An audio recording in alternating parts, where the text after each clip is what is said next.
రామ్నగర్లోని market సెంటర్లో KRN cool guys ఆధ్వర్యంలో దసరా నవరాత్రి ఉత్సవాలు ఘనంగా సాగుతున్నాయి. ఈ సందర్భంగా పెద్ద ఎత్తున మహిళలు ఘటాలతో అమ్మవారిని హంసరథంపై పురవీధుల్లో ఊరేగించారు. కార్యక్రమంలో కేఆర్ఎన్ కూల్ గాయ్స్ సభ్యులు గొలగాని పాండు, రేలంగి రాజేష్, కోన కామేశ్, కె ఈశ్వర ప్రసాద్ నాయుడు, టి రాజు, బమ్మిడి హరి, సారిపిల్లి సంతోష్, నరేష్, నక్క షిరిడి సాయి, నక్క రాఘవేంద్రరావు, ల్యాబ్ ప్రకాష్, కె బ్రహ్మాజీ నాయుడు, నక్క అన్నపూర్ణ, ఆకుల కృష్ణవేణి, రేలంగి మాత, సారిపిల్లి కనక మహాలక్ష్మి, గ్రామ పెద్దలు సారిపిల్లి మహేష్ యాదవ్, పల్లా దుర్గారావు, నక్క కనకరాజు, మార్గాని వెంకటేశ్వరరావు, అత్తిలి కొండలరావు తదితరులు పాల్గొన్నారు.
జై దుర్గాదేవి నమః.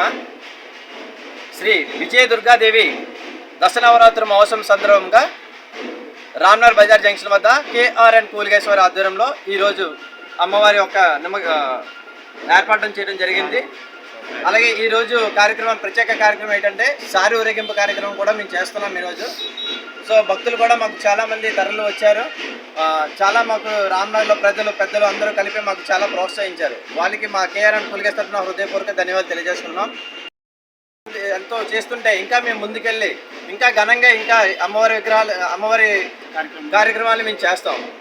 రామ్నగర్ మార్కెట్ జంక్షన్లో మరి కేఆర్ఎన్ కూల్ గాయ్స్ వారి ఆధ్వర్యంలో ఈరోజు అమ్మవారి 4వ రోజు సందర్భంగా అమ్మవారికి సారీ, అమ్మవారికి చీర జాకెట్, పసుపు కుంకుమతో అమ్మవారు తిరువీధుల్లో ఊరేగింపు కార్యక్రమాన్ని ఈరోజు జయప్రదం చేస్తున్నారు.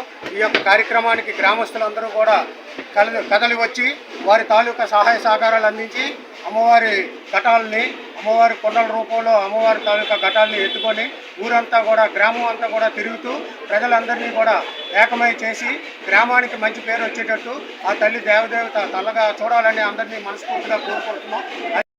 చవితి సందర్భంగా వినాయక చవితి నవరాత్రులు కూడా వారు 14 సంవత్సరాలుగా చేయడం జరుగుతుంది. మరి తొలిసారిగా ఈరోజు ఈ దుర్గాదేవి నవరాత్రులు జరగడం అనేది వాళ్ళ చేతుల మీదుగా చేస్తున్నారు. కాబట్టి ఏ తప్పులున్నా సరే ఆ తల్లి మన్నించి వారిని చల్లగా చూడాలని మనస్ఫూర్తిగా కోరుకుంటూ ముందు ఎన్నో వాళ్ళతో చేయించుకునేటట్టు ఆ గ్రామ దేవత కానీ, అదేవిధంగా ఆ గణపతి నవరాత్రులు కానీ, దసరా ఉత్సవాలు కానీ అన్నీ కూడా ముందుండి జరిగించేటట్టు ఆ తల్లి చల్లగా చూడాలని మనస్ఫూర్తిగా కోరుకుంటున్నాం.